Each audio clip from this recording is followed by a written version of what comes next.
여러분 안녕하십니까. 러시아가 2차 대전 당시 나치 독일 침략 이후에 처음으로 외국 군대에 의해서 본토를 공격당하는 수모를 겪고 있습니다.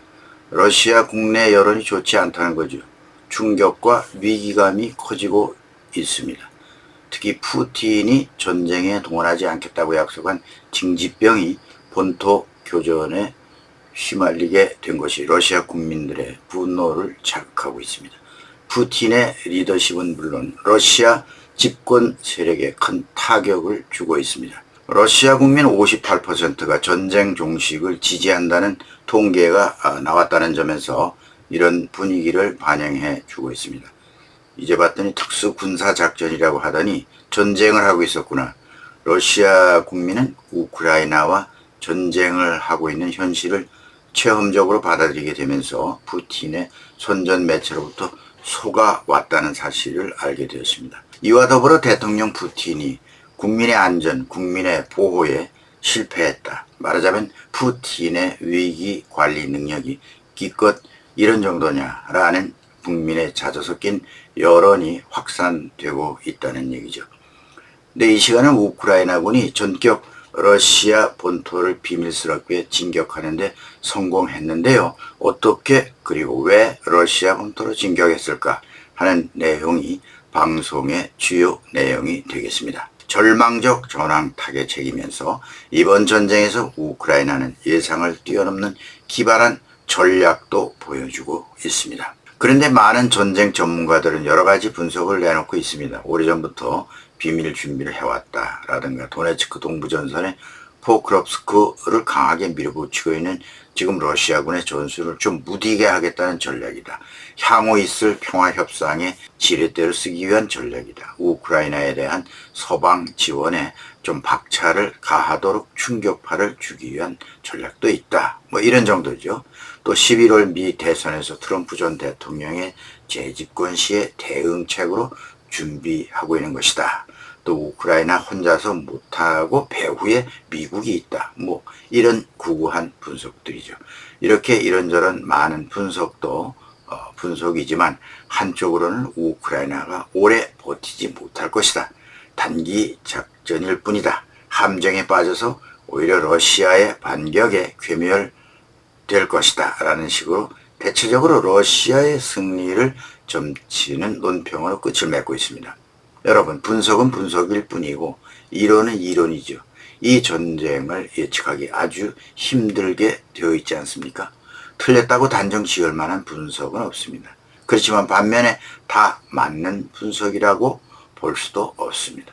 여기에 개인적으로 또 하나의 분석을 더해 보겠습니다. 이런 점도 무시할 수 없다고 봅니다. 우크라이나는 2년 반 동안 온 국토가 러시아의 미사일과 드론 등 폭격에 의해서 처참하게 파괴되었습니다. 국가 전체가 파멸의 지경에 도달했습니다. 키և 시민이 아니라면 이런 기막힌 모습을 눈뜨고 보지 않고는 말할 수 없을 것입니다.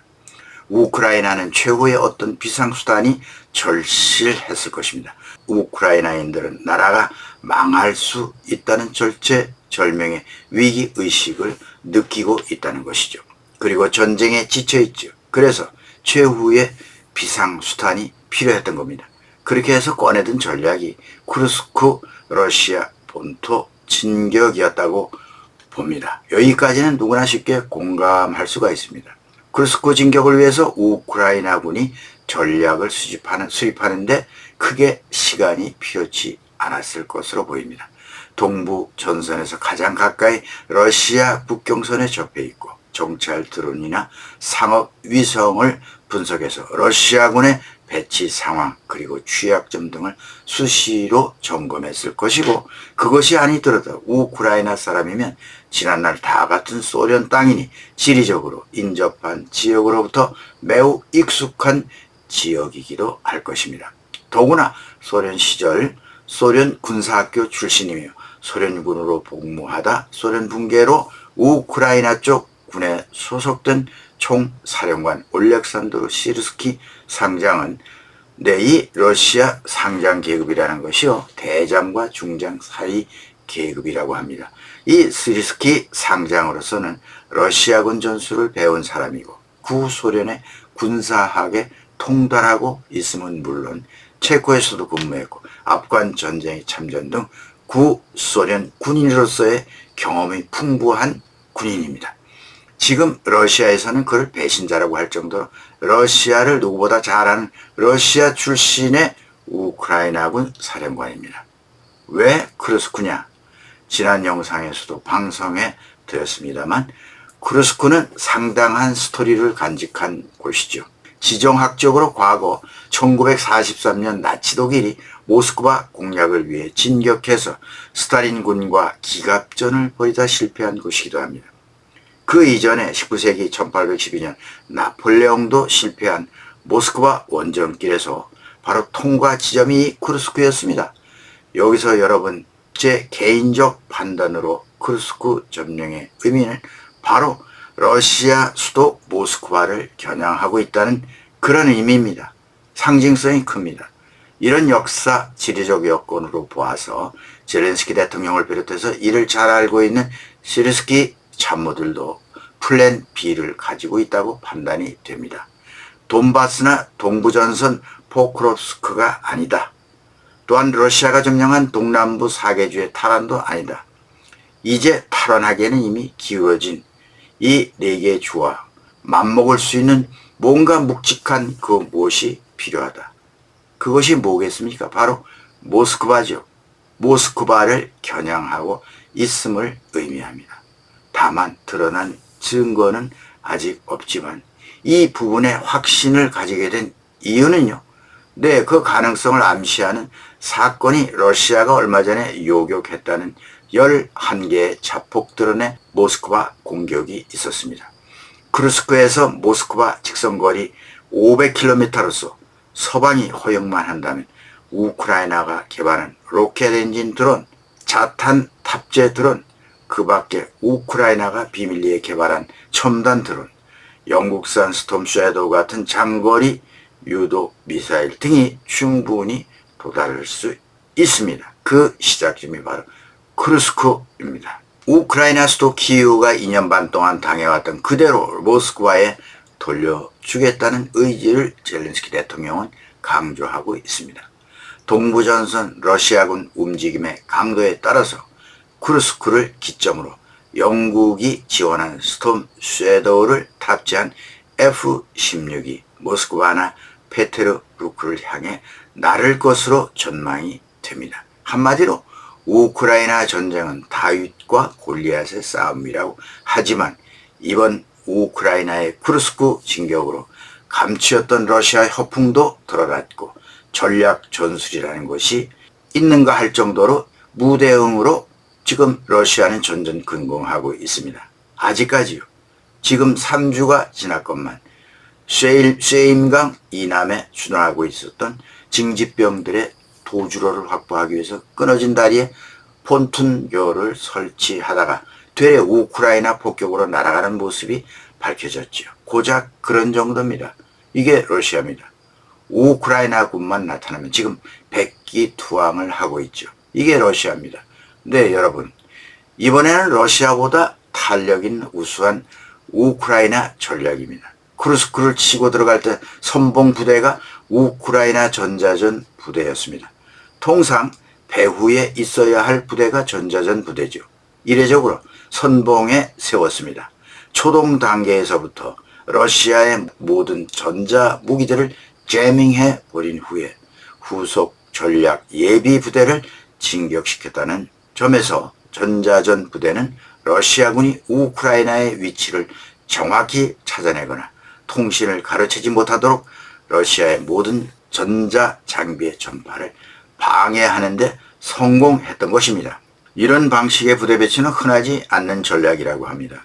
진격하는 우크라이나 전투 병력 주변으로 보호막을 형성해 놓고 진격하게 했다고 월스트리트 저널은 평가했습니다. 1단계로 러시아 통신과 드론을 마비하거나 오작동을 일으키게 해놓았다는 거죠. 이어서 서방으로부터 지원받는 빠른 속도의 장갑차로 러시아 국경을 넘었습니다. 공습에 참여한 공습여단, 82 공습여단은 미국이 보내준 스트라이커와 독일의 마르도로 밀고 들어갔습니다. 지난날 5월 하르키우 전투에서 미국이 사용을 임시 허용했던 적이 있어서 순식간에 82개의 도시와 마을을 점령했습니다. 전쟁 연구가에 의한 속도전과 전자전 덕분 이것이 성공할 수 있었다는 것이죠. 월스트리트 저널이 17일 이런 사실을 보도했습니다. 크루스크는 남부전선처럼 러시아 드론과 지뢰밭이 빽빽한 도로와는 달랐습니다. 별다른 저항 없이 기계화 부대가 러시아 도로를 달렸습니다. 전체 2,000명의 포로를 현재 잡았고 러시아가 올해 초부터 우크라이나에 빼앗은 영토와 거의 맞먹는 크기의 땅을 탈취했다고 월스트리트 저널이 보도했습니다. 월스트리트 저널은요, 또 이렇게 보도했습니다. 우크라이나는 해결책을 이렇게 찾았다. 돌아가서 뒤에서 치는 것이었다. 라면서 이들은 조용히 공격을 준비했고 계획이 철저한 비밀에 쌓여있는 탓에 작전에 참여한 많은 병력이 시작할 때부터 자신의 임무와 역할을 알지 못했다고 설명했습니다. 점령지 방어선에 철통 같은 병력을 배치해놓고 야곱야곱 먹어 들어오는 데만 정신을 집중하고 있었던 러시아군은 정작 바로 뒤에 자국 영토 배후에 대한 방어 전략이 없었습니다. 텅 비어 있었던 것이죠. 그 이유가 뭘까요? 이것은 우크라이나를 너무 깔보지 않았다면 러시아군 고위층의 무능력과 무계획 그 자체였습니다. 거시적인 전략이 없었죠. 네, 이제 우크라이나가 원하는 것은 장거리 미사일 사용입니다. 현재 미국은 자국이 제공한 에이테크음스 미사일이 러시아 본토를 타격하는 것을 금지하고 있습니다. 그러나 전황의 주도권이 우크라이나로 바뀌어 가자 미국의 태도도 변하고 있다는 분위기입니다. 키이우 인디펜던트 소식통은 미국이 올 가을 우크라이나의 장거리 순항 미사일 파견을 검토하고 있다고 보도했습니다.